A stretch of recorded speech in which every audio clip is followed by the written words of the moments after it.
Hello everyone, Aedes classes में आप सभी का स्वागत है। हम लोग आज पहला टेस्ट हुआ है फिजिक्स का। देखो, फिजिक्स का पहला टेस्ट हुआ था। फिजिक्स प्रैक्टिस टेस्ट का पहला टेस्ट था, 29 जून को हुआ था। सिलेबस क्या था इस टेस्ट का? तो इस टेस्ट का सिलेबस था बेसिक मैथमेटिक्स। आज हम लोग इसके सॉल्यूशन का डिस्कस करेंगे, यानी फिजिक्स का जो पहला टेस्ट हुआ है बेसिक मैथमेटिक्स का, उसके सॉल्यूशन का आज हम लोग डिस्कस करने वाले हैं। इसका सिलेबस क्या था? बेसिक मैथमेटिक्स, यानी अगले 1 घंटे में हम लोग कोशिश करेंगे कि फिजिक्स के जो 45 क्वेश्चन है बेसिक मैथमेटिक्स के, उसको डिस्कस करें। अब स्टार्ट करते हैं क्वेश्चन हम लोग करना। पहला क्वेश्चन है, देखना पहला सवाल हमारा है, let F x is equal to, देखो फंक्शन हमें एफ एक्स कितना दिया है, under root X plus four. What is the domain? अच्छा एक बात बताए, डोमेन का क्या डिफिनेशन दिया था मैंने? तो डोमेन का डिफिनेशन दिया होगा, इनपुट के वैल्यू को या एक्स के वैल्यू को हम लोग क्या नाम देते हैं? डोमेन। यानी मुझे डोमेन बताने का मतलब क्या, किसका वैल्यू बताना है? एक्स का। अब देखो अंडर रूट कितना लिखा हुआ, एक्स प्लस फोर ना। हम लोगों ने बचपन से बार बार पढ़ा होगा कि अंडर रूट कभी भी क्या नहीं होता, नेगेटिव नहीं होगा। मुझसे कह रहा डोमेन निकालो, तो डोमेन निकालने का मतलब क्या निकालना है?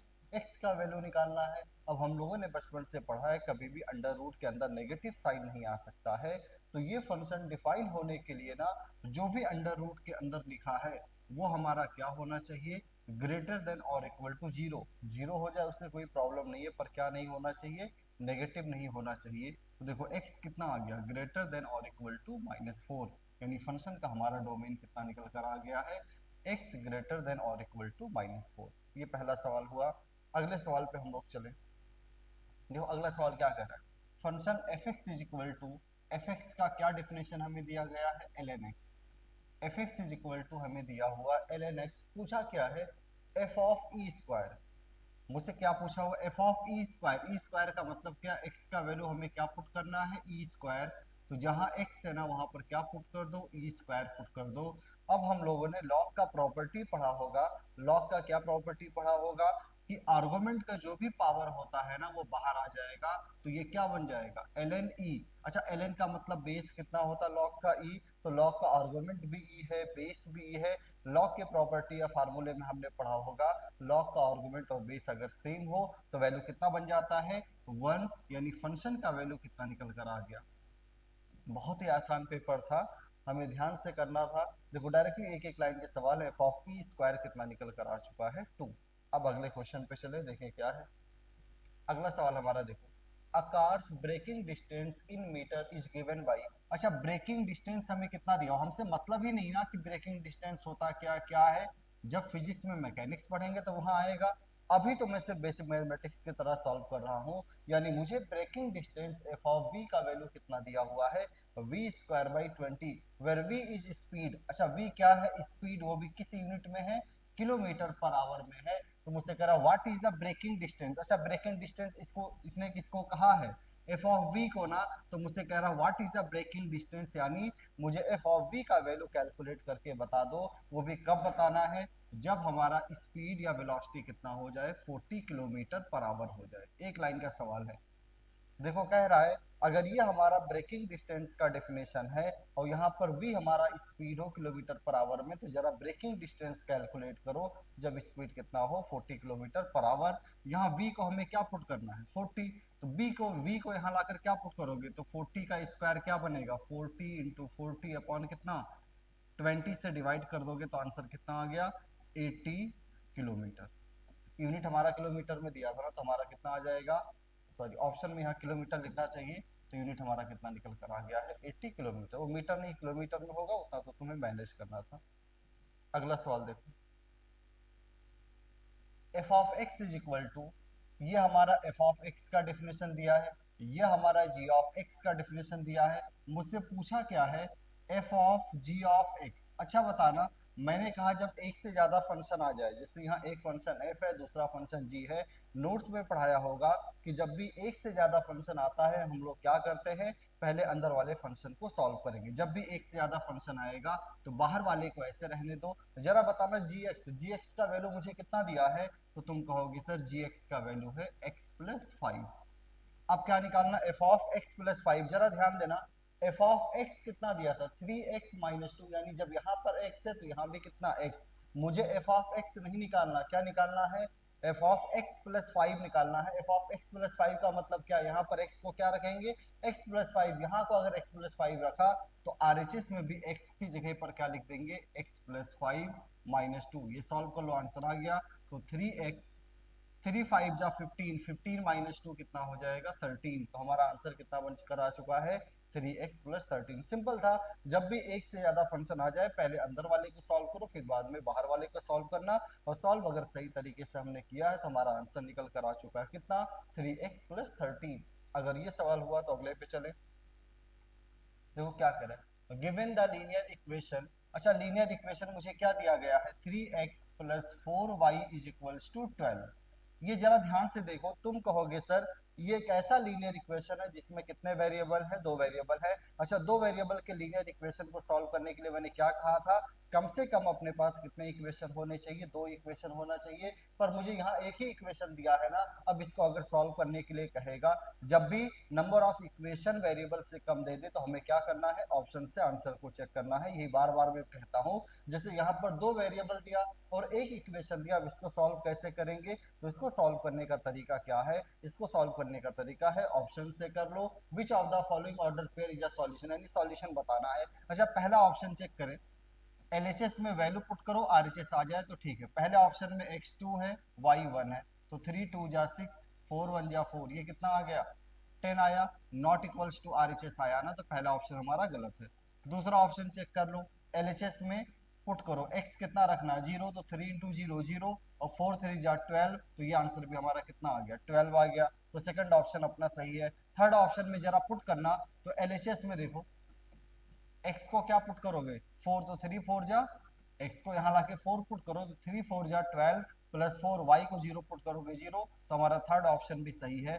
फोर्थ हमारा क्या आया है 1 3। अच्छा, एलएचएस में अगर 1 3 पुट करो, x को 1 पुट करोगे 3 × 1 3, 4 3 जा 12, देखो ये आरएचएस के इक्वल नहीं आया ना, यानी इस सवाल का हमारा आंसर क्या है, सेकंड है, थर्ड है। तो जिन जिन लोगों ने सेकंड और थर्ड ऑप्शन को टिक किया होगा उनका सही है, या तो सेकंड टिक कर दे या थर्ड, या दोनों टिक किया है तो बेहतर है। और फर्स्ट और फोर्थ जिन्होंने टिक किया उनका आंसर सही नहीं माना जाएगा। सही किसका आंसर होगा, सेकंड और थर्ड वाले का।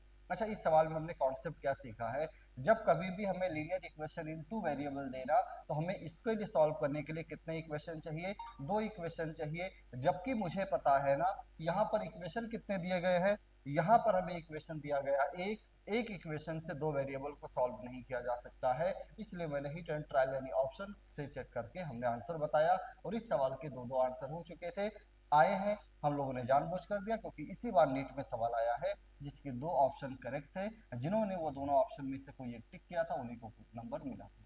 ठीक है, ये बोनस नहीं है। अगले सवाल पे आते हैं, देखो solve for X Y Z and W. अच्छा, हमारे पास कितने इक्वेशन है, चार इक्वेशन है, पहला एक्स दूसरा वाई, सॉरी हमारे पास कितने वेरिएबल है, चार variable X Y Z and W. अच्छा, मैं कहूँ चार वेरिएबल के इक्वेशन को सॉल्व करने के लिए कितने ऑप्शन, कितने इक्वेशन होने चाहिए, कम से कम चार इक्वेशन तो होने ही चाहिए। यहाँ हमें इक्वेशन कितना दिया है, देखो एक ये पहला इक्वेशन, ये दूसरा इक्वेशन और तीसरा। जब हमें चार इक्वेशन ना दे और चार वेरिएबल का इक्वेशन है तो हमें क्या करना है, जब भी नंबर ऑफ इक्वेशन कम हो तो हमें ऑप्शन से चेक करना है। चलो मैं ऑप्शन से चेक करता हूँ। तो पहले इक्वेशन के एलएचएस में पुट करो। अच्छा, पहला ऑप्शन चेक करो, x2 है, क्या कह रहा हूँ मैं नहीं समझ पा रहा हूँ। जब इससे पहले वाला सवाल, ये दोनों सेम सवाल है, क्या है, जब कभी भी नंबर ऑफ वेरिएबल ज्यादा हो, जब कभी भी नंबर ऑफ वेरिएबल हमारे ज्यादा हो और इक्वेशन कम हो तो उसको सॉल्व करने का तरीका hit and trial method. Hit and trial method का इस मतलब क्या है कि जो ऑप्शन हमें दिया है ना उन्हीं ऑप्शन से चेक करो। ऐसा इस बार नीट में भी यही सवाल में हुआ, इसलिए मैंने दिया था, तो जरा ध्यान देना। x का वैल्यू 1 है, y 2 है, z 3 है और w कितना है 4। एलएचएस में लाके पुट करो, x1 तो 1 का स्क्वायर 1, y2 z हमारा 3, w हमारा 4, 4 + 3 7 + 2 9 + 1 10। तो ये तो आरएचएस आ गया, यानी पहले इक्वेशन को ये सेटिस्फाई कर रहा है। अच्छा, दूसरे इक्वेशन में चलो यही वैल्यू पुट करो। दूसरे में देखना x1 रखोगे तो 1, y कितना है 2, तो 2 का स्क्वायर कितना 4, z हमारा 3 है तो +3 और w कितना है 4, तो देखो ये कितना बना 4 + 4 8, 8 + 4 12। दूसरे इक्वेशन को भी ये क्या कर रहा है, सेटिस्फाई कर रहा है। ऐसे तीसरे में लाकर पुट करो तो x को 1 रखना, y को 2, z को 3 का स्क्वायर 9 और w को 4। 9 + 1 10 16। तो ये क्या कर रहा है, थर्ड इक्वेशन को भी सेटिस्फाई कर रहा है। तो ये हमारा देखो फर्स्ट इक्वेशन में हमारा कितना है, RHS 10 आ गया, सेटिस्फाई हो रहा था। सेकंड इक्वेशन में 12 आ गया, सेटिस्फाई हो रहा था। थर्ड इक्वेशन में 16 आया, सेटिस्फाई हो रहा था। यानी हमारे इस सवाल का फर्स्ट ऑप्शन भी करेक्ट है। ठीक है ना, एक मिनट, x1 y2 और z, x1 हमने पुट किया, y2 z3 और w16। ये फर्स्ट ऑप्शन नहीं पुट किया हम लोगों ने, थर्ड ऑप्शन पुट किया था ना, यानी हमारा थर्ड ऑप्शन करेक्ट है। ये थर्ड ऑप्शन चेक किया है, थर्ड वाला। अच्छा फर्स्ट वाला भी चलो चेक कर लेते हैं। फर्स्ट वाले में x कितना 2, तो 2 का स्क्वायर देखो कितना 4, y कितना पुट करोगे 3, z कितना पुट करेंगे 2, w कितना 1, तो 4 + 3 7, 7 + 2 9, 9 + 1 10। ये RHS आ गया, यानी पहला ऑप्शन हमारे पहले इक्वेशन को सेटिस्फाई कर रहा है। अच्छा दूसरे इक्वेशन में पुट करना तो x कितना 2, y3 का स्क्वायर 9, z3, z हमारा है 2 और w कितना है 1। 9 + 1 10, ये आ गया 14। देखो दूसरे इक्वेशन को नहीं सेटिस्फाई कर रहा है ना, इसलिए पहला ऑप्शन हमारा नहीं है। तो इस तरह ये चारों ऑप्शन हमें चेक करना था। अच्छा ये सवाल क्या है, जब कभी भी इक्वेशन में नंबर ऑफ वेरिएबल्स हमारे क्या हो जाए, ज्यादा रहे, नंबर ऑफ इक्वेशन कम हो जाए, नंबर ऑफ वेरिएबल ज्यादा रहे, तो hit and trial method use करना है। थर्ड ऑप्शन मैंने चेक करके बताया, तीनों इक्वेशन को सेटिस्फाई कर रहा था। फर्स्ट ऑप्शन पहले इक्वेशन को सेटिस्फाई कर रहा हो, सेकंड को नहीं, इसलिए हमारा क्या नहीं है, सॉल्यूशन नहीं है। सॉल्यूशन होने के लिए जितने भी इक्वेशन दिए गए हैं ना, सभी इक्वेशन को क्या करना चाहिए, सेटिस्फाई करना चाहिए। ठीक है, अगर ये हो गया तो अगले सवाल पे चले, क्या है देखो। If cot theta is equals to -3/4। अच्छा cot थीटा -3/4 है, अगर cot थीटा -3/4 है तो tan थीटा कितना होगा, -4/3।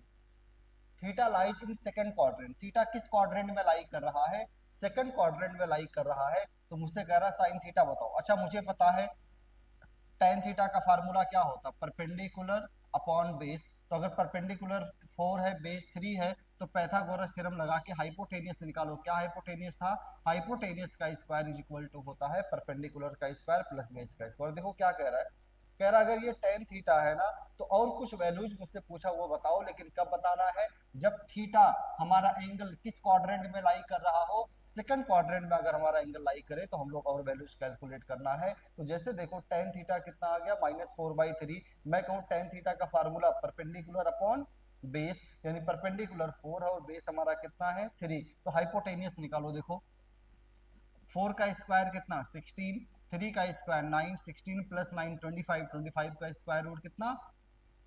अब मैं फर्स्ट ऑप्शन चेक करो, फर्स्ट ऑप्शन में साइन थीटा निकालना है ना। अच्छा साइन थीटा का फार्मूला क्या था, परपेंडिकुलर, देखो फर्स्ट ऑप्शन में क्या निकालना, साइन थीटा निकालना है। साइन थीटा का फार्मूला हमारे पास में क्या था, परपेंडिकुलर अपॉन बेस। परपेंडिकुलर जरा ध्यान देना यहाँ पे कितना है 4, बेस हमारा परपेंडिकुलर अपॉन हाइपोटेनियस कितना है 5। अच्छा सेकंड क्वाड्रेंट में साइन क्या होता है, पॉजिटिव, नहीं समझ पा रहे हो, tan थीटा में ये दिया था, मैंने हाइपोटेनियस निकाल लिया इसका यूज करके। अब सेकंड क्वाड्रेंट में बताना साइन क्या होता है, तो तुम कहोगे सर tan तो नेगेटिव था इसलिए नेगेटिव है सेकंड क्वाड्रेंट में, लेकिन सेकंड क्वाड्रेंट में साइन क्या होता है, पॉजिटिव, यानी साइन का वैल्यू कितना आ जाएगा 4/5। और मुझे क्या निकालना, कॉस थीटा ना। अच्छा कॉस थीटा का फार्मूला क्या होता, बेस अपॉन हाइपोटेनियस। तो बेस हमारा 3, हाइपोटेनियस हमारा कितना 5। और जरा बताना सेकंड क्वाड्रेंट में कॉस क्या होता, नेगेटिव। तो साइन पॉजिटिव और कॉस नेगेटिव किस में है, साइन 4/5 और कॉस -3/5, ये फर्स्ट ऑप्शन में है। और किसी में है क्या, नहीं, साइन यहाँ नेगेटिव गलत, साइन यहाँ नेगेटिव गलत, साइन यहाँ नेगेटिव गलत, यहाँ पॉजिटिव लेकिन 3/5 दिया है, तो ये भी क्या है, गलत। हमारा तो ऑप्शन कौन सा आ गया है, फर्स्ट। क्लियर है ना। अच्छा हम लोग 10th क्लास में पढ़ते हैं, एक ट्रिग्नोमेट्रिक रेशियो दे तो बाकी सारे ट्रिग्नोमेट्रिक रेशियो कैसे निकालते थे। तो हमने क्या किया, हाइपोटेनियस अननोन था, पहले वो निकाला, फिर यूज करके साइन थीटा और कॉस थीटा निकाला, तो सॉल्व करके हमारा ये कुछ आंसर बना है। ठीक है ना, अब अगले सवाल पे चले। Evaluate the following expression and identify the correct combination result.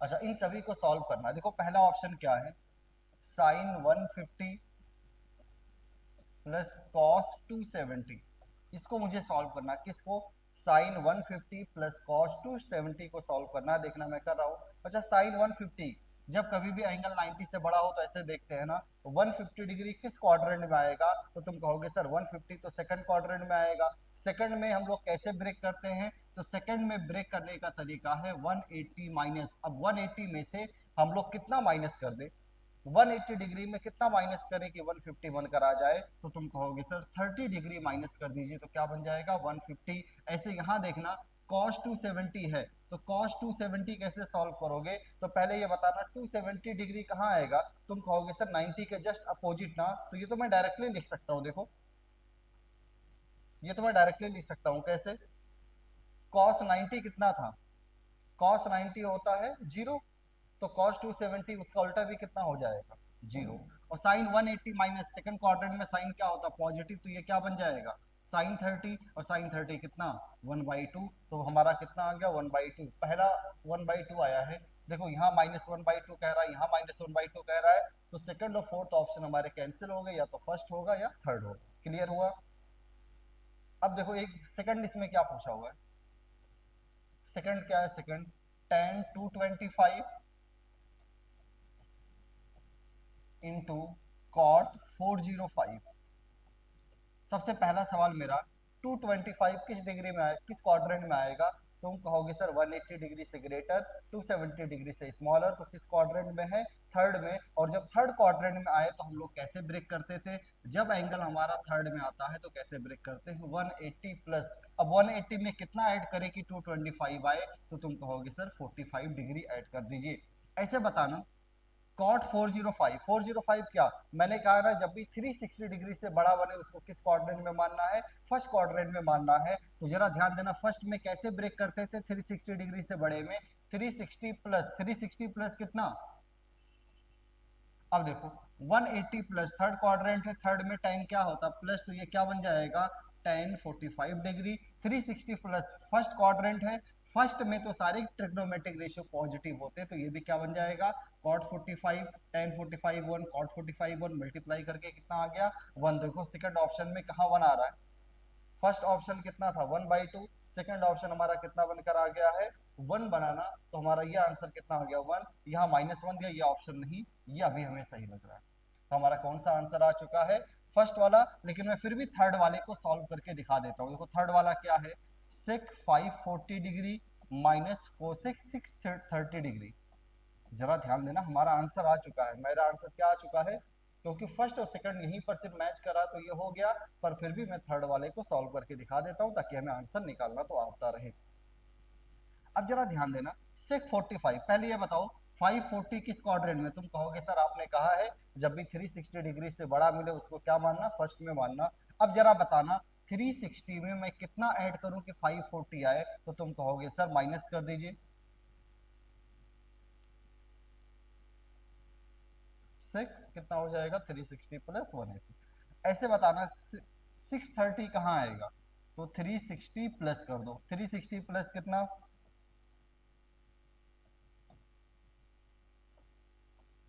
ठीक है ना। 360 प्लस में फर्स्ट में पॉजिटिव मानता हूं तो सेक 180, ये कितना हो जाएगा कोसेक 27। अच्छा सेक 180 लिखो, या इसी को 1 अपॉन कॉस 180 भी लिख सकता हूँ ना, कोसेक 270 लिखो, या 1 अपॉन साइन 270 भी लिख सकता हूँ। अच्छा cos 180 कितना, तुम कहोगे सर cos 01, तो cos 180 कितना -1। साइन 270 कितना, तो साइन 270 जरा सोच के देखो, साइन 270 होगा, साइन 270 कितना बनकर आएगा, तुम कहोगे सर साइन 270 होगा हमारा साइन 91, तो उसके अपोजिट 270 मिलेगा, तो 270 कितना -1, ये हो गया -1 प्लस 1, -1 प्लस 1 कितना होता है 0, यानी थर्ड वाले का आंसर हमारा कितना आएगा 0। पहले का आंसर कितना 1/2, दूसरे का आंसर कितना 1, और थर्ड का आंसर कितना 0। पर जरा ध्यान से देखे ना, यहाँ ऑप्शन में यहाँ क्या होना चाहिए था 0, यहाँ 0 है, और उसके बाद में हमारा आंसर कौन सा करेक्ट है, फर्स्ट वन, ठीक है ना। यानी इस सवाल में थोड़ा सा करेक्शन था, वहाँ -1 की जगह क्या होगा 0, क्लास में करवाएगा, देखो ठीक है। अगला ये सवाल है, if sec theta plus tan theta is equal to X, देखो मुझे क्या दिया है sec theta plus tan theta is equals to कितना दिया है x। What is the value of sec theta, तो मुझे किसका वैल्यू बताना है, सेक थीटा का वैल्यू बताना है। जरा एक बात बताना, सेक थीटा और टेन थीटा को एक साथ देखते हुए क्या कोई फार्मूला याद आता है कि नहीं, तो मुझे लग रहा है ना, अगर सेक थीटा और टेन थीटा को मैं एक साथ देखूं तो 10th क्लास में ट्रिग्नोमेट्रिक आइडेंटिटी हमने पढ़ा होगा, sec square theta is equals to formula होता है 1 plus tan square theta. Sec square theta का फार्मूला हमने क्या पढ़ा है, 1 प्लस टेन स्क्वायर थीटा। यहाँ सेक और टेन एक साथ है तो यहाँ पर भी एक साथ कर लो तो क्या बन जाएगा, सेक स्क्वायर थीटा माइनस कितना, tan square theta is equals to, अब देखो क्या बना, A square minus B square. A square minus B square का क्या फार्मूला है, एक ब्रैकेट में ए प्लस बी, दूसरे ब्रैकेट में A minus B. A square minus B square का क्या फार्मूला होता है, तो A square minus B square का फार्मूला एक ब्रैकेट में ए प्लस बी और दूसरे ब्रैकेट में कितना होता है, ए माइनस बी। जरा ध्यान देना, sec theta plus tan theta कितना था, एक्स, तो ये बना sec theta minus tan theta is equals to, यहां सॉल्व करें तो sec theta minus tan theta हमारा कितना बनकर आ जाएगा, तुम कहोगे सर 1/x। तो पहला इक्वेशन क्या बना, sec theta plus tan theta X है। दूसरा इक्वेशन हमने क्या निकाला, sec theta minus tan theta हमारा क्या है, 1/x। अच्छा मुझसे क्या पूछा है, सेक पूछा है ना, तो तुम कहोगे सर यहाँ प्लस टेन है यहाँ माइनस टेन है, दोनों को क्या कर दें, ऐड, ऐड करोगे तो कट जाएगा, sec theta plus sec theta 2 sec theta, ये कितना x प्लस 1/x। जरा ध्यान देना क्या बना, क्रॉस मल्टीप्लाई करो तो x square plus one upon कितना एक्स, तो सेक थीटा हमारा बनकर आ गया है x square plus one upon कितना 2x। इस सवाल को देखकर हमको जरूर याद आना चाहिए था कि सेक और tan में कौन सा फार्मूला है, तो सेक और tan में शायद मैंने भी या 10th क्लास में भी एक ही फार्मूला पढ़कर आते हैं हम लोग, कौन सा formula, sec square theta is equals to 1 plus tan square theta. तो क्वेश्चन को देखकर जरा अपना थिंकिंग अच्छा करना था, क्योंकि अब फिजिक्स में नीट हो जाएगी कि फिजिक्स में ना तुमसे फार्मूले बेसिक अच्छा यूज करवाता है, यानी तुम्हें सोचने के लिए मजबूर करेगा, तुम बेसिक बेसिक फार्मूले अच्छे से यूज करो, और नहीं यूज करने का प्रैक्टिस करोगे तो कहोगे फिजिक्स टफ आया है। फिजिक्स कभी नहीं टफ आएगा, फिजिक्स में क्या ही टफ आएगा, फार्मूले फिक्स है, उन पे न्यूमेरिकल फिक्स है। हाँ न्यूमेरिकल में कुछ ऐसा देता है ना कि बेसिक मैथमेटिक्स के ट्रिग्नोमेट्री वगैरह के फार्मूले कुछ ना कुछ यूज होने लगते हैं। तो इस तरह हमने ये सवाल सॉल्व किया, सॉल्व करके हमारा कितना आ गया है, x square plus one upon two x. Answer कितना आया है, ये सेकंड नहीं, आंसर कौन सा होगा, x square plus one upon कितना 2x। ये सॉल्व करके हमारा आंसर है, ठीक है ना। क्वेश्चन नंबर 9 हो गया। अब अगला देखो, क्वेश्चन नंबर 10। तो हमें इसका वैल्यू निकालना था 1 माइनस कॉस 0.1, यूनिट कुछ नहीं लिखा तो वो क्या है, रेडियन। अच्छा 0.1 बहुत स्मॉल एंगल है ना, और जब कॉस का एंगल स्मॉल हो तो मैंने दो बातें बताई, मैंने कहा अगर एंगल स्मॉल हो तो कॉस थीटा या तो 1 होता है या 1 माइनस थीटा स्क्वायर बाई 2 होता है। अब जरा देखो, अगर तुम 1 रख दोगे ना, 1 माइनस 1 जीरो बनेगा, ऑप्शन में कहीं जीरो नहीं है, तो एग्जैक्ट रफली आंसर तो दे नहीं रही है, कह रहे एग्जैक्ट आंसर निकालो। अब एग्जैक्ट आंसर निकालना हो तो इसको क्या लिखते हैं, 1 माइनस थीटा स्क्वायर बाई 2। तो जरा लिखना, इसको मैं क्या लिख दूं, 1 माइनस थीटा कितना है 0.1 का square by 2 whole divide by 0.1 का स्क्वायर। देखो ये प्लस वन माइनस वन कटेगा, माइनस इंटू माइनस प्लस हो जाएगा, कितना बना 0.1 का स्क्वायर बाई 2 अपॉन कितना है 0.1 का, ये कट जाएगा 1/2, 1/2 का मतलब आंसर कितना आ गया 0.5। 1/2 का मतलब हमारा आंसर कितना बनकर आएगा 0.5। ये सॉल्व किया, ये अप्रोक्सीमेशन मैंने यूज किया। 1 भी होता है पर 1 रखने पर ऑप्शन में कहीं जीरो नहीं है, यानी उसने एग्जैक्ट आंसर निकाला होगा 1 माइनस थीटा स्क्वायर बाई 2। अगला सवाल देखो, डिटरमाइन द रेंज ऑफ, मुझे क्या निकालना है, अच्छा रेंज किसे कह रहे थे, तो आज एक सवाल पहले डोमेन पूछा था ना, अब दूसरा सवाल मैं क्या पूछ रहा हूँ, रेंज। जरा मुझे बताना रेंज क्या होता है, तो तुम कहोगे सर रेंज आपने बताया था ना कि जो फंक्शन का वैल्यू हो जाए उसे हम रेंज कहते हैं, यानी जो आउटपुट होगा और जो इनपुट होता है उसे हम लोग क्या नाम देते हैं, डोमेन। जरा बताना क्या cos x का रेंज मुझे पता है क्या, तुम कहोगे सर आपने कहा है cos का वैल्यू ना या sin का वैल्यू कहां से कहां होता है, -1 से लेकर +1 के बीच में। यहाँ cos नहीं, यहाँ क्या है 5 cos x है ना, तो पूरे में किसका मल्टीप्लाई करते, 5 का मल्टीप्लाई करूं तो कितना बनेगा -5, यहाँ हो जाएगा 5 cos x, यहाँ हो जाएगा। अच्छा 5 cos x में ऐड भी क्या करना है +1 ना, तो अगर यहाँ +1 में ऐड करूं तो यहाँ भी +1 ऐड करोगे, यहाँ भी +1 ऐड करोगे तो -5 + 1 कितना, -4, और 5 + 1 कितना, तो -4 से 6 हमारा कौन सा ऑप्शन है, सेकेंड। रेंज का मतलब क्या था, इस फंक्शन का वैल्यू कैलकुलेट करना था। मुझे यहाँ रेंज एक का पता था, किसका, कॉस का रेंज पता था, उसका यूज करके मैंने 5 का पहले मल्टीप्लाई किया, फिर क्या कर दिया, 1 ऐड कर दिया। सॉल्व करके हमारा रेंज कितना आ गया है, -4 से 6। अगर ये हुआ तो अगला सवाल, the expression for relativistic mass is, देखो मास हमें कितना दिया है, मास का वैल्यू मुझे दिया m0 अपॉन, अच्छा अपॉन है √2, तो अपॉन में √2 जब ऊपर जाएगा ना तो जो पावर 1, √रूट का मतलब पावर कितना, 1/2, ऊपर जाके पावर क्या हो जाएगा, देखिए ये डिवाइड बाई है ना, तो डिवाइड बाई, अच्छा ये बताना पहले √रूट का मतलब क्या, पावर बाई 1/2, और डिवाइड से जब ऊपर जाता है तो पावर क्या हो जाता है, नेगेटिव, तो 1/2 क्या बन गया, -1/2। इफ v² / c², अच्छा v² / c² का वैल्यू कितना दिया मुझे, यहाँ लाकर पुट कर दो, तो तुम कहोगे सर v² / c² दिया है 0.01 पे पावर कितना, -1/2। The approximate value of m in terms of m0, इसका m का क्या करना है, अप्रोक्सीमेट वैल्यू निकालना। अच्छा बताना अप्रोक्सीमेट वैल्यू कैसे निकालते हैं, तुम कहोगे सर मैंने अप्रोक्सीमेशन पढ़ाया है ना, क्या पढ़ाया था, 1 + x में पावर होल n होना, और अगर x हमारा 1 से बहुत छोटा हो तो जो पावर चाहे पॉजिटिव हो चाहे नेगेटिव किसके पास आ जाता है, x के पास आएगा। तो ऐसे मैं देखूं यहाँ पर क्या बना, 1 प्लस या माइनस कुछ भी हो, x क्या 1 से बहुत छोटा है, तो जब x 1 से बहुत छोटा हो तो ये पावर -1/2 बाहर आ जाएगा, क्या बन जाएगा, +1/2। इसे सॉल्व करना देखो, तो 2 का डिवाइड करोगे, 2 का डिवाइड करोगे कितना आ जाएगा, 0.005। कौन सा ऑप्शन हमारा, अप्रोक्सीमेशन पे एक छोटा सा सवाल था और कुछ भी नहीं, ठीक है ना। अगला सवाल, हाँ ये केमिस्ट्री का सवाल लग रहा होगा, बहुत बेसिक सवाल है। A solution has a hydrogen ion concentration, अच्छा एक सॉल्यूशन में हाइड्रोजन आयन का कंसंट्रेशन मुझे कितना दिया है, 10⁻⁻5 मोल पर लीटर।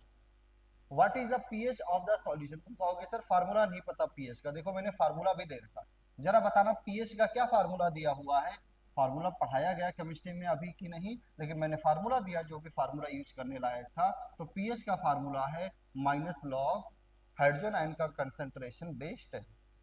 अच्छा बताना, अब सवाल क्या पूछा, what is the pH of the solution, हमें सॉल्यूशन का क्या बताना था, पीएच वैल्यू कैलकुलेट करना है, लेकिन कब करना है, जब कंसंट्रेशन हमें कितना दिया है, 10 पे पावर -5 ना, तो यहाँ कंसंट्रेशन को मैं क्या लाकर पुट कर दूं, 10⁻⁵। अच्छा हमने पता है आर्गुमेंट का लॉग में कभी भी पावर हो तो पावर क्या होगा, बाहर ना, तो -5 बाहर आएगा, माइनस पहले से क्या बन जाएगा, +5, और यहाँ क्या बचेगा, log 10 बेस 10, और लॉग का आर्गुमेंट और बेस सेम हो तो वैल्यू कितना हो जाता है, 1 बनेगा। तो सॉल्व करके ऑप्शन आ गया 5, 5 एक ही ऑप्शन, अच्छा 5 यहाँ भी है, 5 यहाँ भी है, तो सेकेंड और फोर्थ हमारे कैंसिल हो गए।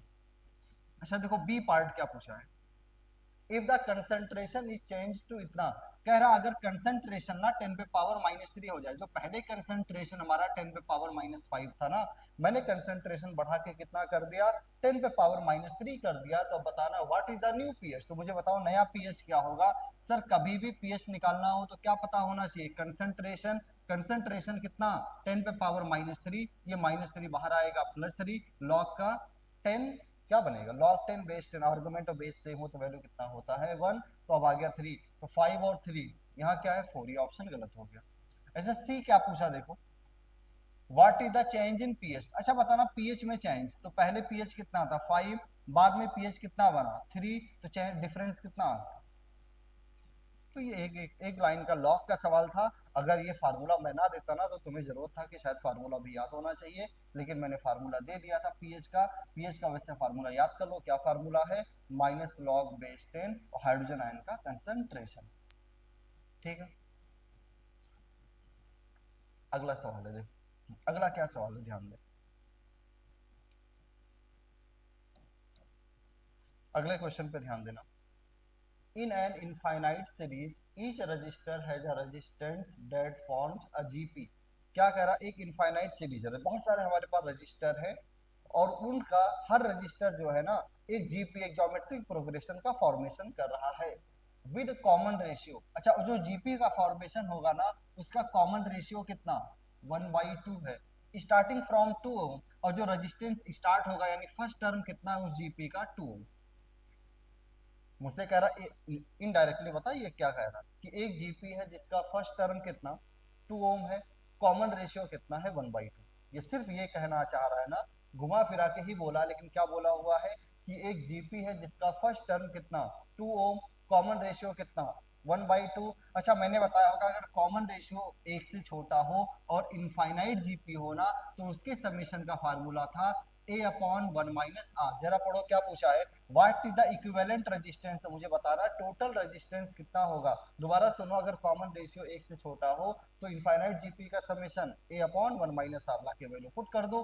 ए कितना 2, 1 - 1/2 क्या बना 1 - 1/2, 1/2 ये 2 ऊपर चला जाएगा तो मल्टीप्लाई होके हमारा इक्विवेलेंट रेजिस्टेंस बनकर आ गया कितना 4 ओम। एक लाइन का सवाल है पर लैंग्वेज में पढ़ के हमें फर्स्ट टर्म और कॉमन रेशियो जीपी का पहचानना था। ठीक है, अगर ये हो गया तो अगले सवाल पे चले। तो फंक्शन हमें कितना दिया है log base 5 2x plus 1, what its domain. अच्छा, डोमेन का मतलब क्या है, डोमेन हम कहते ना, व्हाट इट्स डोमेन, इसका क्या फाइंड आउट करना है, डोमेन। डोमेन फाइंड आउट करने का मतलब क्या है, x का वैल्यू बताओ। मैंने नोट्स में बार बार बोला होगा ना कि log का जो आर्गुमेंट होता है वो आर्गुमेंट हमारा एक से बड़ा होना चाहिए। मैंने बार बार बोला होगा कि log का जो आर्गुमेंट होता है वो आर्गुमेंट हमारा क्या होना चाहिए, एक से बड़ा होना चाहिए। देखो +1 उधर जाएगा, x कितना आ गया, यानी x आ गया -1/2 या उससे बड़ा, तो -1/2 और उससे बड़ा कौन सा आंसर आया है 15। एक लाइन का सवाल है। अच्छा, यहाँ क्या बताया, ये लिखवा चुका हूँ नोट्स में कि लॉग का जो आर्गुमेंट होता है वो हमेशा क्या होगा पॉजिटिव, यानी ग्रेटर देन 0 होना चाहिए लॉग का आर्गुमेंट। इसके बाद में अगला सवाल है, सॉल्व करना है। देखो दोनों का बेस सेम है ना, लॉग में एक फार्मूला पड़ा होगा, अगर लॉग का बेस सेम हो तो log m plus log n का formula, log m plus log n का formula log m plus n, log m plus log n का फार्मूला क्या होता है, तो तुम कहोगे sir log m plus log n का फार्मूला है लॉग m इंटू n। अच्छा, अब एंटी लॉग लो, एंटी लॉग लेने का तरीका क्या, ये जो बेस है ना तो ये क्या बन जाएगा 2 पे पावर 3, यहाँ x के अंदर मल्टीप्लाई करोगे तो x स्क्वायर माइनस 2x, इसको इधर ले आओ। अच्छा, 2 पे पावर 3 क्या होगा 8, फैक्टर करना है ना तो 4 2 जा 8, तो इसका फैक्टर करके देखना, हम लोगों ने क्वाड्रेटिक में पढ़ा है क्या बनेगा x-4 x + 2। सॉल्व करके x का एक वैल्यू 4 आया और x का दूसरा वैल्यू कितना आया, x का एक वैल्यू 4 आया, x का दूसरा वैल्यू -2। मैं कह रहा हूँ -2 नहीं हो सकता, क्योंकि अगर -2 रखोगे तो लॉग का आर्गुमेंट क्या हो जाएगा नेगेटिव, और हमें पता लॉग का आर्गुमेंट क्या नहीं होता, नेगेटिव नहीं होता। तो हमारा आंसर कितना आ चुका है x = 4। सिंपल सवाल था, पहले लॉग का एडिशन वाला फार्मूला लगा, फिर एंटी लॉग लिया, क्वाड्रेटिक इक्वेशन बना, क्वाड्रेटिक का फैक्टर करके हमने सॉल्व किया तो आंसर कितना आ गया x = 4।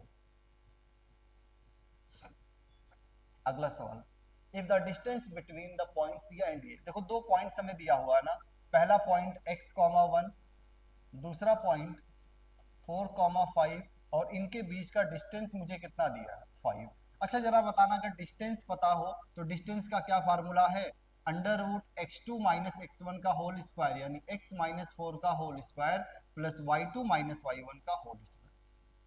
मुझे डिस्टेंस दिया है, x पूछा है, तो डिस्टेंस वाला फार्मूला लगा के मैं आंसर निकालता हूँ। तो डिस्टेंस का फार्मूला क्या था, √x2 - x1 का whole square plus y2 - y1 का होल स्क्वायर। डिस्टेंस कितना 5, स्क्वायर कर दोगे अंडर रूट खत्म करने के लिए तो 25।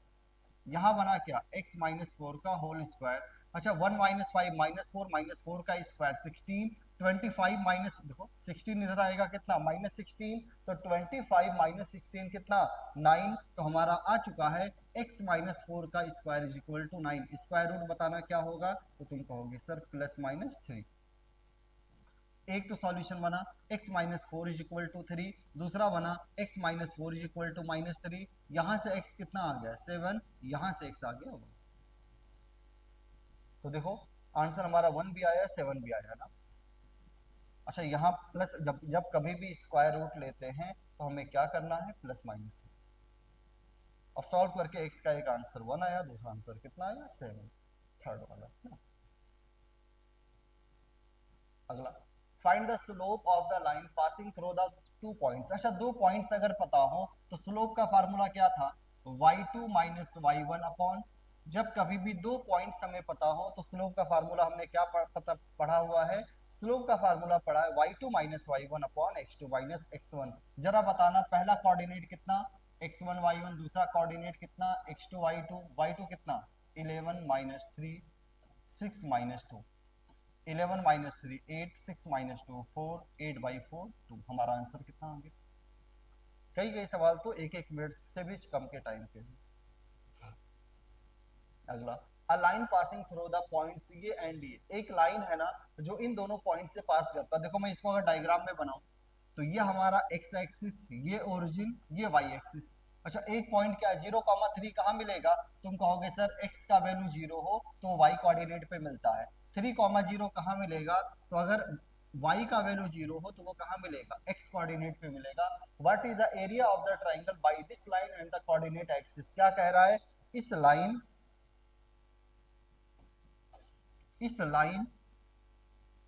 कह रहा है ना कि इस लाइन और कोऑर्डिनेट एक्सिस के बीच में जो ट्राइंगल बना है इसके बीच का ये एरिया बताओ।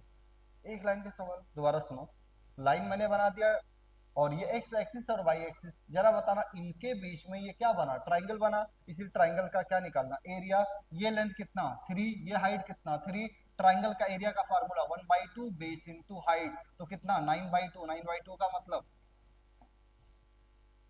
राइट एंगल ट्राइंगल है, तभी फार्मूला लगाया मैंने। ठीक है, अगले सवाल पे चले।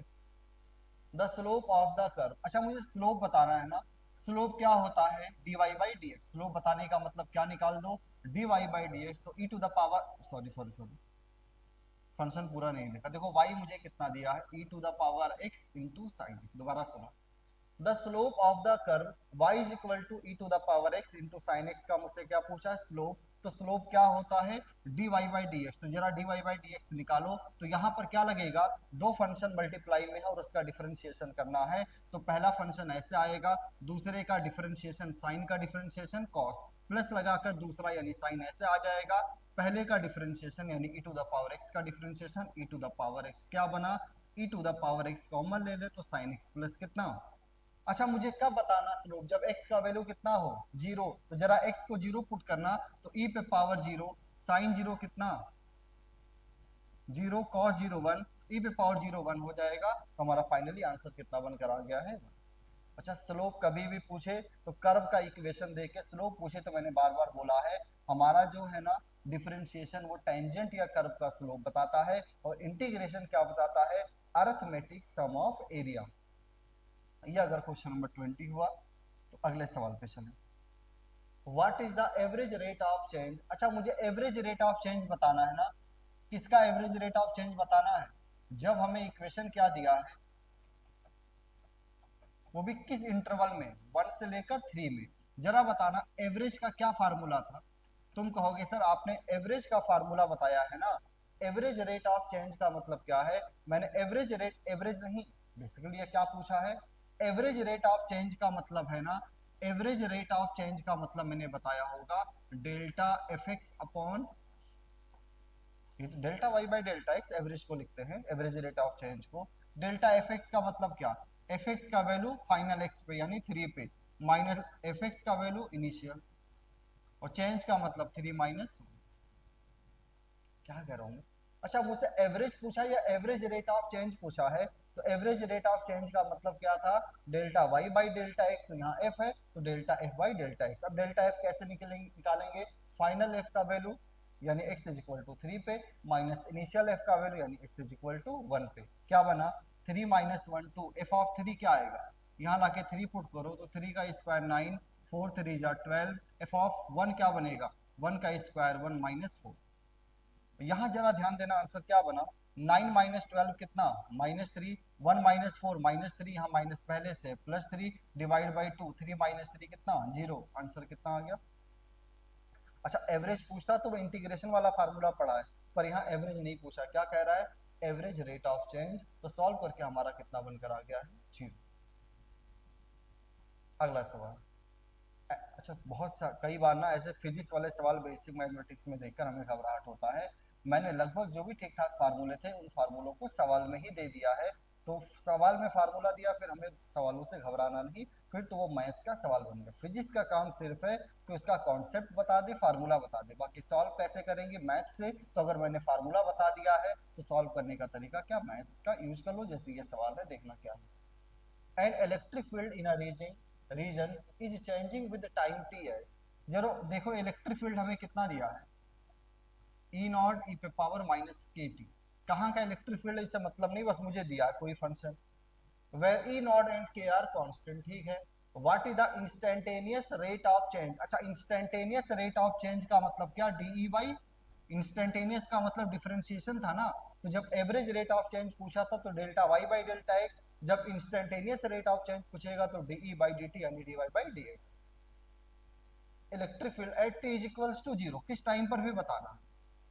इसको डिफरेंशिएट करो, d E by d t, E naught constant है बाहर, ई पे पावर एक्स का डिफरेंशिएशन, ई पे पावर एक्स। अब चैन रूल लगेगा ना, क्या कहता है, जब एक्स एक्स ना हो तो इसका डिफरेंशिएशन क्या करेंगे दोबारा, तो माइनस के कांस्टेंट है बाहर, टी का डिफरेंशिएशन कितना, वन। अब टी को क्या पुट करना है, जीरो, लाके पुट करो।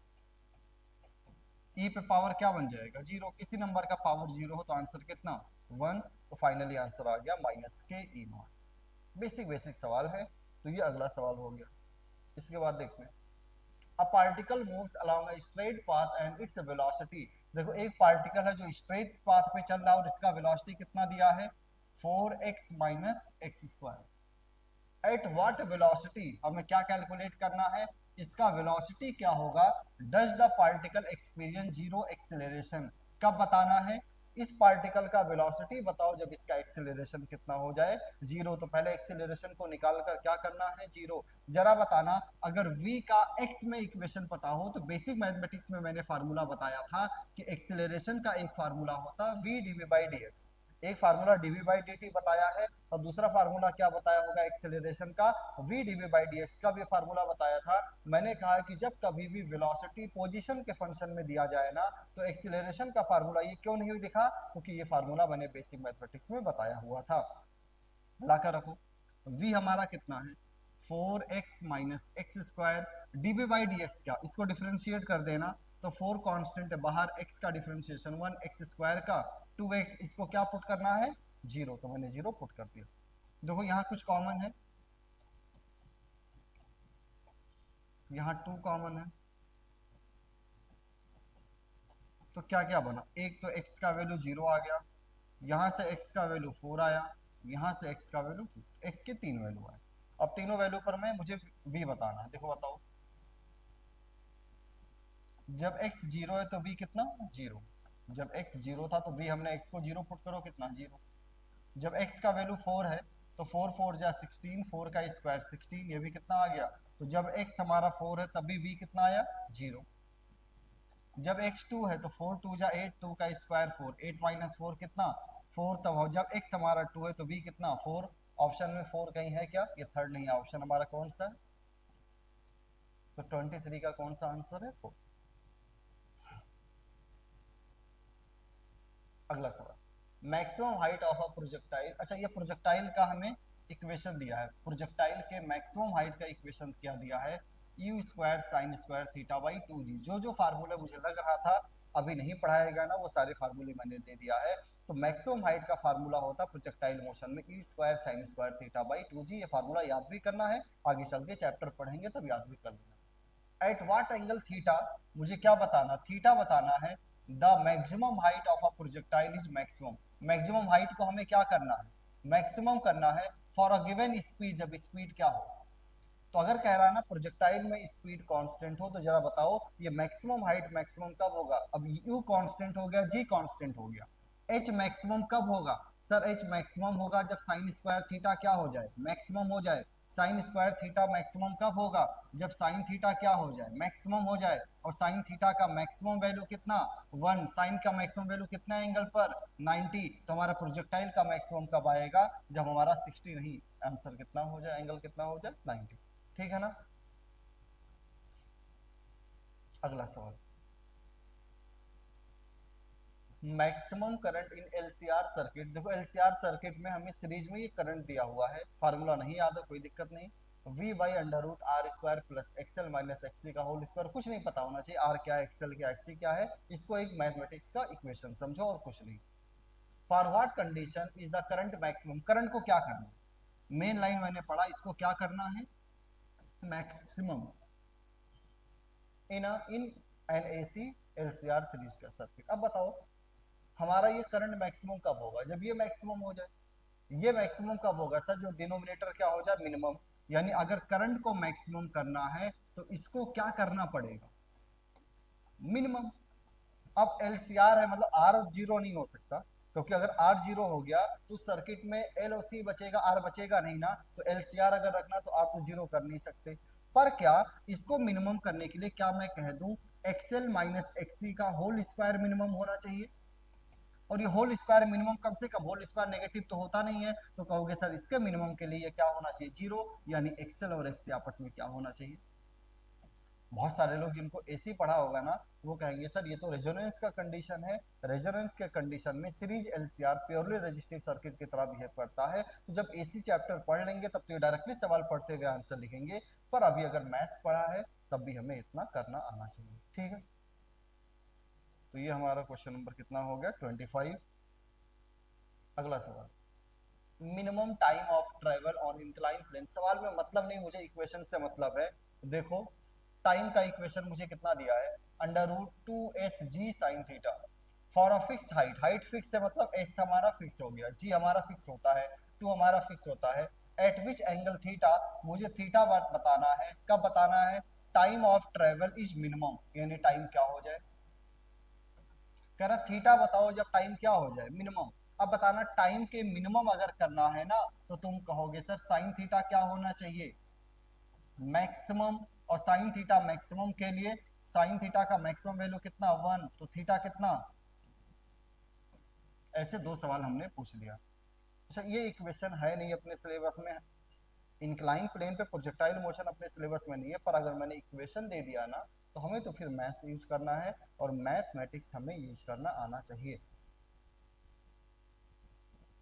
अगला सवाल देखो, एफ एक्स हमें कितना दिया है, x square e to the power minus x attains its maximum. हमें क्या बताना है इसका, एक्स का वो वैल्यू बताओ जब ये मैक्सिमम होगा। अब तुम कहोगे सर इतना मेहनत करें, मैक्सिमम मिनिमम या तो निकालना, पूरा प्रोसेस बताया, डिफरेंशिएशन करो, जीरो पुट करो, सॉल्व करके एक्स का वैल्यू आएगा, फिर डबल डिफरेंशिएशन चेक करो, फिर उनके डबल डिफरेंशिएशन का साइन वगैरह चेक करना।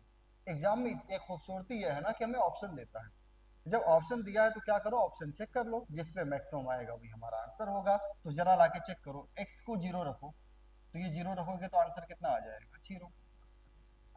एक्स को वन रखो तो यहाँ वन रखोगे तो ई पे पावर माइनस वन, ई पे पावर माइनस वन कितना, वन। ई कितना होता है, अभी चेक कर लेते हैं। टू रखना तो टू का स्क्वायर फोर, ई पे पावर माइनस टू। अच्छा ई पे पावर माइनस टू क्या होगा, ई पे पावर प्लस टू। ये भी कह रहा है एक्स को जीरो, जीरो रखने पे तो जीरो आ रहा, ठीक है ना। अब इन दोनों में कोई मैक्सिमम होगा। अच्छा 2.7 है ना, 2.7 है,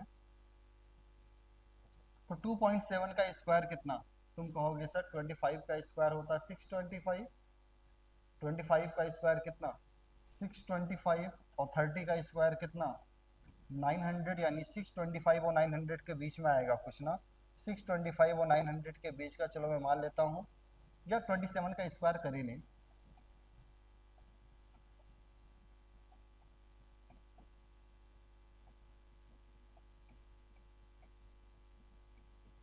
729, और डेसिमल लगा दोगे तो 7.3 लगभग आ गया।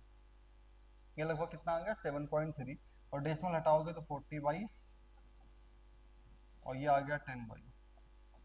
अच्छा इसको डिवाइड करोगे, डेसिमल लगाओगे लगभग 3 टाइम्स जाएगा, इसको डिवाइड करोगे, डेसिमल लगाओगे 400 हो गया,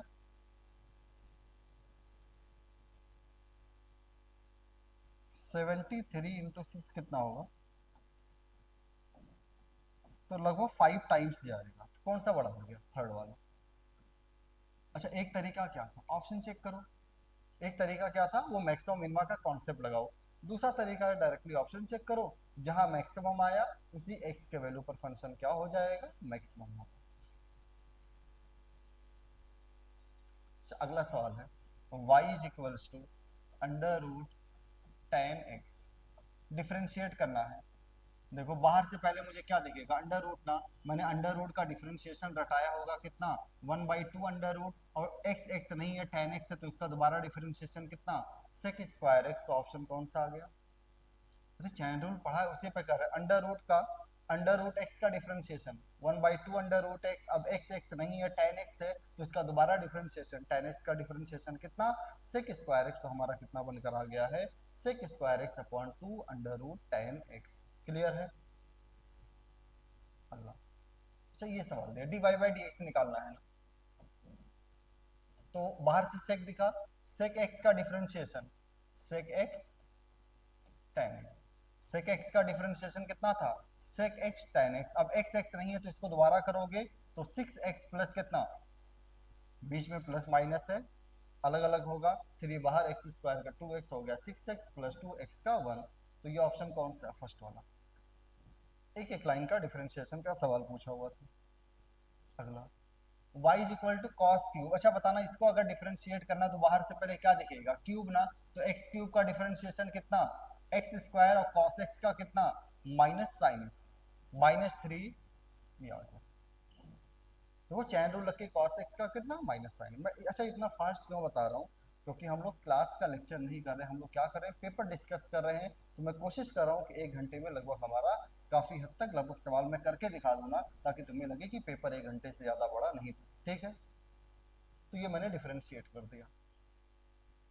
अगला, अच्छा इसको डिफरेंशिएट करना, देखो तो न्यूमरेटर अपॉन डिनोमिनेटर का डिफरेंशिएशन ना, न्यूमरेटर अपॉन डिनोमिनेटर का डिफरेंशिएशन क्या होगा, डिनोमिनेटर ऐसा आएगा, न्यूमरेटर यानी ln x का डिफरेंशिएशन 1/x, माइनस न्यूमरेटर ऐसा आएगा, एक्स स्क्वायर का differentiation 2x whole divide by denominator का होल स्क्वायर। ध्यान दो यहाँ तो x कॉमन है ना, कॉमन वगैरह लिया है नहीं, ऐसे रख रहा है, x x कटेगा कितना, ये x आ गया, यहाँ कितना -2x, ये स्क्वायर था, x कॉमन लेके नीचे कट जाएगा तो नीचे क्या बचेगा, क्यूब, ऊपर 1 - 2 ln x upon x cube. Fourth option ये कौन सा है, ठीक है ना, हाँ बिल्कुल ये हमारा आंसर है। अगला answer, y is equal to 1 plus cos x upon 1 minus cos x, d y by D x लगाना है ना, तो d y by D x वही same formula, numerator upon denominator का डिफरेंशिएशन, डिनोमिनेटर ऐसे आ जाएगा, न्यूमरेटर का 1 का 0, कॉस का माइनस साइन, माइनस लगाकर न्यूमरेटर ऐसे आ जाएगा, डिनोमिनेटर का डिफरेंशिएशन 1 का 0, कॉस का minus sine, whole divide by denominator का होल स्क्वायर। देखते रहना, माइनस साइन एक्स यहाँ भी है या माइनस साइन एक्स यहाँ भी है, तो पूरे से अगर मैं माइनस साइन एक्स कॉमन ले लूँ तो यहाँ बचेगा 1 माइनस कॉस एक्स, माइनस बाहर आ गया तो ये बचेगा 1 plus cos x, whole divide by 1 minus cos x का होल स्क्वायर। देखो +1 -1 कट जाएगा ना, कॉस और कॉस कितना, sorry sorry sorry, minus cos और प्लस कॉस कट जाएगा, 1 + 1 कितना, 2, तो आ गया -2 sine x upon 1 minus cos x का। तो डायरेक्टली फार्मूला लग रहा है न्यूमरेटर अपॉन डिनोमिनेटर के डिफरेंशिएशन का। ये आंसर आ गया है, एक बार देख लें, कोई डाउट्स वगैरह है तो पूछ लें, नहीं तो अगले सवाल पे चलें। अच्छा ये क्वेश्चन एरर है, टाइपिंग एरर था, तो ये सवाल बोनस है। 34, अच्छा साइन स्क्वायर का इंटीग्रेशन, अब इंटीग्रेशन में स्क्वायर वगैरह चलता नहीं है और यहाँ चैन रूल नहीं है इंटीग्रेशन में, तो मैंने बार बार बोला होगा, इस बार नीट वालों ने ऐसा फार्मूला यूज करवाया है, cos 2a का फार्मूला पढ़ा है 1 - 2 साइन स्क्वायर है ना, क्योंकि पावर को कम करे, पावर को कम करे, एंगल भले बढ़ जाए कोई दिक्कत नहीं, उतना हमें डील करना आता है। तो यहाँ से साइन स्क्वायर एक्स क्या बनेगा, 1 माइनस कॉस 2 एक्स बाई कितना, 2, साइन स्क्वायर एक्स को क्या लाकर मैं रख दूं, 1/2 बाहर निकाल दिया, 1 minus cos 2 x D x, integrate करो, देखो 1 का इंटीग्रेशन x, cos का इंटीग्रेशन साइन x में 2 का मल्टीप्लाई है, डिवाइड प्लस कितना, तो देखो 1/2 बाहर है, x माइनस,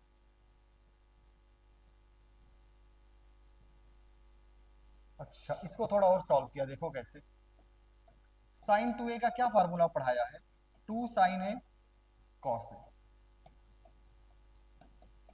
ये 2 और 2 कट गया, आंसर कौन सा आ गया, फर्स्ट वाला, ठीक है ना, साइन 2a का formula 2 sign A cos A. अगला सवाल, इसको इंटीग्रेट करना है ना, देखो मैं डायरेक्टली इंटीग्रेट करता हूँ, 3 कांस्टेंट है बाहर, x का इंटीग्रेशन, x पे पावर 1 है, x पे पावर 1 का x पे power n+1 upon n+1, limit कितना 0 से 2, 1 का इंटीग्रेशन x, लिमिट कितना 0 से 2, 3/2 कांस्टेंट है बाहर, 2 का स्क्वायर 4 माइनस 0, 2 माइनस 0, अच्छा ये देखना 6 + 2, आंसर कितना आ गया 8, 8 ऑप्शन में नहीं है ना, यानी ये सवाल भी क्या है, बोनस, 8 ऑप्शन में नहीं था तो ये ऑप्शन भी, ये सवाल भी क्या रहेगा, बोनस। इसके बाद अगला सवाल, अच्छा देखो sine x into cos x है ना, मैंने बार बार बोला है साइन और कॉस मल्टीप्लाई में हो और सेम एंगल हो तो 2 का मल्टीप्लाई 2 का डिवाइड कर लिया करो, और फिर 2 साइन ए कॉस ए का भी एक सवाल पहले ये फार्मूला यूज किया है, 2 साइन ए कॉस ए का फार्मूला होता है साइन 2a, तो 1/2 कांस्टेंट बाहर आ गया, साइन का इंटीग्रेशन कितना माइनस कॉस एक्स का मल्टीप्लाई, एक्स में 2 का मल्टीप्लाई है तो 2 का क्या होगा, पर क्या बता रहे हैं, 1/2 कांस्टेंट है बाहर, साइन का इंटीग्रेशन माइनस कॉस एक्स में 2 का मल्टीप्लाई है तो 2 का क्या हो जाएगा, डिवाइड, -/2 बाहर निकाल लो तो 1/4, π/2 रखोगे, cos पाई कितना -1, cos 0 कितना 1, तो ये आ गया -2, मल्टीप्लाई करोगे तो आंसर आ गया कितना 1/2। मैं फटाफट बता रहा हूँ, क्वेश्चन नंबर 36 हो गया, 37 देखो, अच्छा 1/x का इंटीग्रेशन कितना ln x, लिमिट कितना 1 से 2, लाकर लिमिट रखो तो हो जाएगा ln2 माइनस ln1, लॉग का आर्गुमेंट 1 हो तो वैल्यू कितना 0, आंसर कितना ln2। इससे बहुत अच्छे सवाल हमने नोट्स में कर रखे हैं। अब देखो e पे पावर x का इंटीग्रेशन, e पे पावर x ना, x के में माइनस का मल्टीप्लाई है तो माइनस का डिवाइड, लिमिट कितना 0 से इनफाइनाइट, e पे पावर माइनस इनफाइनाइट, e पे पावर 0, अच्छा e पे पावर माइनस इनफाइनाइट है, नीचे ले जाओ, e पे पावर 0 कितना 1, अगर तुम्हें याद हो e होता 1 से बड़ा ना, तो 1 से बड़े पे पावर इनफाइनाइट कितना होता है, इनफाइनाइट, और 1 से छोटे पे पावर इनफाइनाइट कितना होता है 0, तो 1 से बड़े पे पावर इनफाइनाइट कितना हो जाएगा इनफाइनाइट, और 1 अपॉन इनफाइनाइट कितना 0, ये माइनस माइनस प्लस 1, आंसर कितना आ गया, ये लिमिट रखना सॉल्व करना आना चाहिए, सब मैंने क्लास में सिखाया हुआ है। इसके बाद में अगला सवाल, एवरेज फोर्स, अब फोर्स का इक्वेशन मुझे कितना दिया, f x is equal to दिया हुआ है कितना, टाइम कम इसलिए फटाफट बता रहा हूँ, एफ एक्स हमें कितना दिया गया है 5x, where x is the displacement in metre over the interval, अच्छा x का क्या इंटरवल दिया गया है 0 से 3, x का इंटरवल दे रहा है 0 से 3, what is the average force, अच्छा बताना एवरेज निकालना है फोर्स का, तो एवरेज के लिए क्या फार्मूला था, इंटीग्रेशन लोअर लिमिट से upper limit divide by upper limit minus lower limit, divide by 3 आ गया, 5 कांस्टेंट है बाहर, x का पावर 1 का इंटीग्रेशन x में पावर 2/2, लिमिट कितना, सर क्या कर रहे हैं, जरा बताना मुझे एवरेज निकालने के लिए क्या फार्मूला था, लोअर लिमिट से अपर लिमिट, जिसका एवरेज निकालना है वो divide by upper limit minus lower limit, मैंने इंटीग्रेशन किया x का कितना x²/2, ये 2 बाहर आ जाएगा, कितना बन जाएगा 5/6, लिमिट रखो 3 का स्क्वायर 9 माइनस 0, तो 5/6 इंटू 9, 3 3 जा 3 2 जा, आ गया 15/2 का मतलब कितना 7.5, 15/2 का मतलब कितना 7.5। अब particles velocity is given by, एक पार्टिकल का वेलोसिटी हमें दिया गया कितना t² + 2, what is the average acceleration from t is equals to 0 से t इज इक्वल्स टू 3, 0 से लेकर 3 के बीच में क्या बताना है, एवरेज एक्सेलरेशन बताना है, अच्छा जरा बताना एवरेज एक्सेलरेशन, एक्सेलरेशन था dv/dt, तो उसका एवरेज, एवरेज हम लोग डेल्टा से लिखते हैं ना, तो हो जाएगा डेल्टा v/डेल्टा t, डेल्टा v का मतलब final velocity minus initial velocity divide by final time minus initial time, अच्छा फाइनल वेलोसिटी का मतलब क्या, जब हमारा टाइम 3 है तब का वेलोसिटी, देखो क्या बनेगा, तो टाइम को 3 रखें तो हो जाएगा 3 का square 9 + 2, minus initial velocity, time को जीरो रखेंगे तो हो जाएगा 0 + 2 final time minus initial time. तो सॉल्व करके एवरेज वेलोसिटी हमारा बनकर आएगा, ये +2 और -2 कट जाएगा, 9/3। 9/3 का मतलब आंसर कितना आ जाएगा, 3 मीटर पर सेकंड स्क्वायर। और देखो यहाँ ऑप्शन में 5 दिया तो 5 नहीं, आंसर होगा 3, तो इसलिए ये सवाल भी हमारा क्या रहने वाला है, बोनस ही रहेगा। ठीक है ना। अगर ये सवाल हो गया तो अगले क्वेश्चन की तरफ देखिए क्या है। The graph of wave speed versus tension. एक हम लोग वेव में फार्मूला पढ़ेंगे, वैसे इस सवाल में फार्मूला देना चाहिए, लेकिन वेव में हम लोग एक फार्मूला पढ़ेंगे। वेलोसिटी ऑफ वेव का स्ट्रिंग में फार्मूला होगा √T/μ। वेलोसिटी ऑफ वेव का क्या फार्मूला होगा, √T/μ। तो जरा देखना क्या है ये, इसका कैसा ग्राफ बनेगा। तो तुम कहोगे सर टेंशन तो अंडर रूट में है, वेलोसिटी का पावर 1 है, यानी कैसा ग्राफ बन जाएगा, स्क्वायर रूट। ये अंडर रूट है ना, तो इसका ग्राफ कैसा बनने वाला है, स्क्वायर रूट कर्व हमारा ग्राफ बनने वाला है। तो हमारा कौन सा आंसर हो जाएगा, सेकंड। स्क्वायर रूट कर्व बनता कैसे, इस तरह, अगर ये वेलोसिटी हो, ये टाइम हो, तो स्क्वायर रूट कर्व हमारा, सॉरी, ये वेलोसिटी हो और ये टेंशन हो, तो स्क्वायर रूट कर्व हमारा कैसा बन जाएगा, इस तरह कुछ बनकर आएगा। अगले सवाल पे चलें। What is the shape of the graph between kinetic energy and velocity. जरा बताना काइनेटिक एनर्जी का फार्मूला क्या, ½ mv² ना। तो देखो k का पावर 1, v का पावर 2, एक वेरिएबल का पावर 1 है, दूसरे वेरिएबल का पावर 2 है, ग्राफ कैसा बनेगा, पैराबोला। तो इस सवाल का आंसर हमारा कौन सा करेक्ट है, पैराबोला हमारा आंसर करेक्ट रहेगा। अगर ये हो गया तो अगला सवाल देखो। The graph between displacement and time.